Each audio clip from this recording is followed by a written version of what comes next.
Iginit ng Philippine Army na may pamantayang sinusunod ng mga sundalo, kabilang na sa pagpapahayag ng saloobin sa politika. Kasunod ng pag-usad ng paglilitis kay Colonel Odi Mongao sa kanyang social media post tungkol kay Pangulong Ferdinand R. Marcos Jr. Yan ang ulat ni Patrick De Jesus.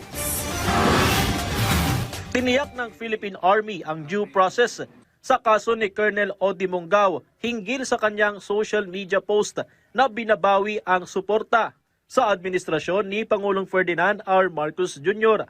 Kinumpirma ni Philippine Army Chief Lieutenant General Antonio Navarrete na inaprubahan na niya ang pag-usad ng General Court Martial laban kay Mongao matapos ang naunang investigasyon.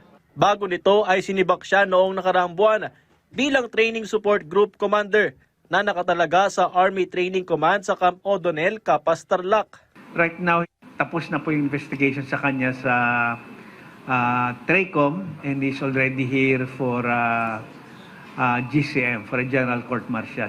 Meron akong pinirman sa composition and it will be malapit na.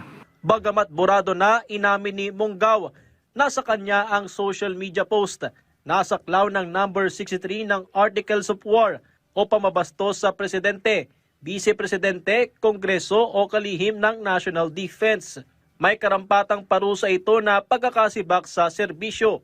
Sa Mayo ngayong taon ang nakatakdang pagre-retiro ni Mongao, pero gugulong pa rin ang paglilitis kasabay ng pag-hold sa kanyang retirement benefits.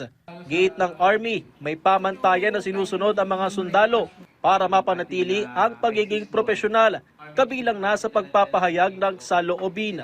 Those are speculations na pinapatahimik natin.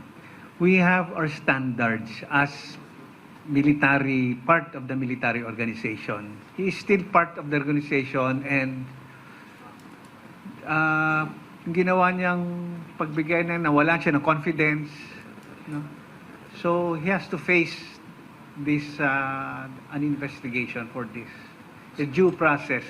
Kung ano ang motibo ni Mongao sa kanyang post, Doon na lang sa court martial niya siguro sabihin yon. Patrick De Jesus para sa Pambansang TV sa Bagong Pilipinas.